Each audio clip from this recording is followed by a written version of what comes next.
Hey guys, I'm just going to talk with you out here tonight, have a little discussion about the Roaring Twenties, and introduce Fitzgerald to you. And there's my husband back there on the phone. Today is his stepmom's 90th birthday. Poor thing, she's stuck in a nursing home when you know how that is right now. There's no visitors.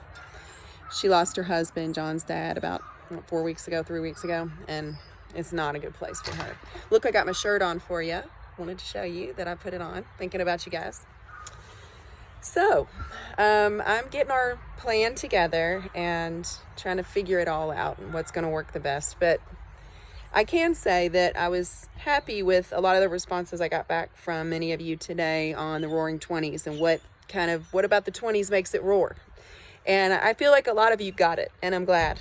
Maybe you can see why it's something I really enjoy doing at the end of the year, because honestly, it's a lot of fun. The Roaring Twenties was a lot of fun. Everybody was kind of finding themselves, mostly women, but also black people. The cities just started growing exponentially. People were dancing, new music, cars, movie theaters. I mean, you name it. So many things happened in the 20s, so-called Roaring Twenties, that kind of paved the way for us now. It was a time of great excess, great change, economic growth that led, of course, as you know, to the Great Depression. What goes up must come down. But a super fun time to study. And I'll tell you what, there's nothing else that epitomizes the Roaring Twenties quite like The Great Gatsby. And you'll understand that. At least I hope you do. I know I do. And it's literally one of my very favorite books of all time. And I'm a reader, so that's a pretty big statement. So let's get into a little bit of F. Scott Fitzgerald, because, you know, what kind of life experiences must one have to write a book of this gravity and something that is so clearly of the era? And it's because he literally was the man of the Roaring Twenties. I mean, he lived it. He didn't just write about it. He lived it. And he's got a very interesting life. First of all, I'll start with the fact that he only lived 44 years. I'm 50. I'll be 51 next month, y'all. He died at 44. He died of a massive heart attack. He lived large, very, very large. So he had pretty normal upbringing. He was born in St. Paul, Minnesota. His parents were kind of regular people. His mom thought she was a fancier lady than she was. His dad wasn't real successful. He went to private schools, and then actually he was at Princeton University, which of course is an Ivy League school. He was the poorest kid there. He was the poorest kid in all the schools that he went to. He didn't stay in Princeton. He did a lot of writing, and it made his studies suffer. And so he actually dropped out after his third year of college. But that also happened to be during World War I. So he dropped out and he joined the Army. And he had intentions of going away to war. Never saw active duty. By the time he was ready, trained to be deployed and to go see action, the war just ended. But some kind of cool, interesting things. First of all, while he was being trained, being ready, he was actually stationed in Louisville, Kentucky. He was at a place called Camp Zachary Taylor for about a month. And he used to stay at the Seelbach Hotel. I don't know if anybody has ever heard of that, but it is a beautiful, obviously over 100 years old hotel in downtown Louisville. And he wrote about it and used to be a frequent there whenever he was in Louisville. So he knows something about Louisville. And actually, as you'll see, Louisville makes a big appearance in The Great Gatsby. So he was most of the time stationed in Alabama, though. And that's where he met, I can say, the love of his life. Who would become his wife, mother of his only child, their daughter. Her name was Zelda. And Zelda, he asked her to marry him after not too long of dating. He knew she was the one for him. And she broke off their engagement because she could see that he was not going to be rich enough for her. So she broke off the engagement And so when he knew that it wasn't necessarily going to work out until he was rich and famous, he moved to New York City and he published a book that he had been writing, and it's called This Side of Paradise. Well, This Side of Paradise, he was only 24 years old. It made him rich and famous, and he became a big shot.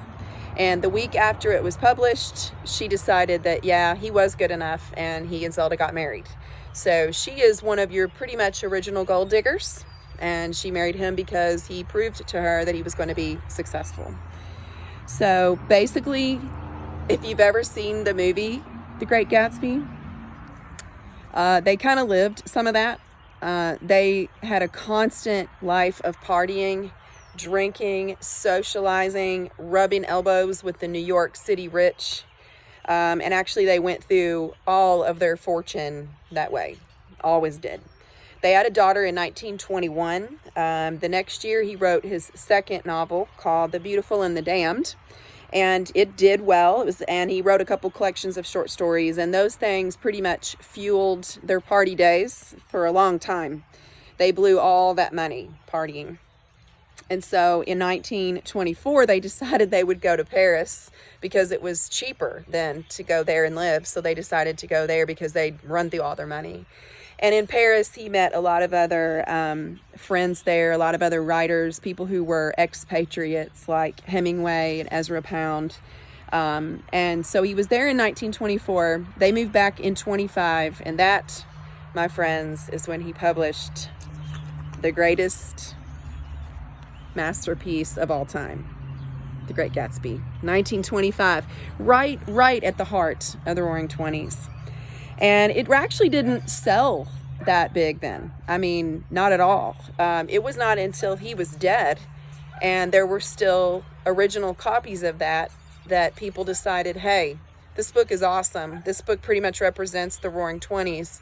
And so, but it made him enough money that they could live and have their fun. But there were actually original copies of that book still in the publisher's warehouse when he died. Of course, today it's a classic. So 1930, his wife Zelda had a mental breakdown, and she would be put in various mental hospitals, sanitariums. She actually even went to Switzerland and stayed there for a couple of years, but she really never got out of that. She was diagnosed with schizophrenia, and she lived the rest of her life in asylums. And she lived until 1947. So she lived 17 years in asylums.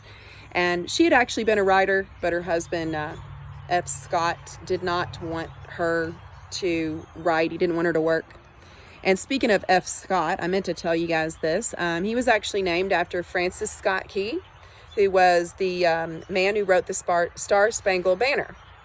And that was actually like a distant cousin of his. So I thought that was kind of cool. So obviously the stock market crash hit everybody really hard. It hit them hard as well. That was 1930 was the year that she had her breakdown. And 1934, he published a book called Tender is the Night. And it was a really big critical success. The critics loved it, but it was about 1920s party life. He was kind of trying to still be in the Roaring Twenties, and people really weren't caring about that at that point. You all know enough about the Depression to know that that those times were really hard, and they didn't care about reading that right then, and so people didn't really buy it. His money and his popularity was fading pretty fast. In 1937, he was an alcoholic. He was broke, so he moved to Hollywood, and actually he stayed out there to work writing Hollywood screenplays, oddly enough. And he was doing that to pay for the bills for his wife's asylum and also to pay for his daughter's education. He and his wife only had the one daughter. And so he ended up trying to revive his career as a novelist while he was out there. But as I mentioned, he died of a massive heart attack at age 44. And after his death, they found an unfinished novel. And it is called The Last Tycoon. And I guess it was published posthumously and like unfinished. But he pretty much lived a big time party 1920s kind of life. And it took its toll on him, on his wife, on his life. But what he left us is such a magical piece of history.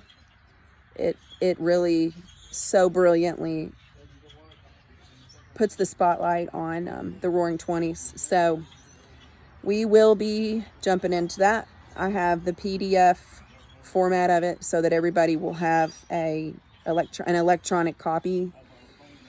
And again, I'm going to try to do some Google Meet sessions so that maybe we can do some reading and discussing of the book together. But anyway, we'll see. I got some plans, but I wanted you to kind of hear about F. Scott Fitzgerald first, because, you know, who brings us something is always an important part of it. We need to know where it comes from and what he or she brings to the table. And so for Fitzgerald, we know that he brought the 1920s to the table because he lived it. So, see you guys.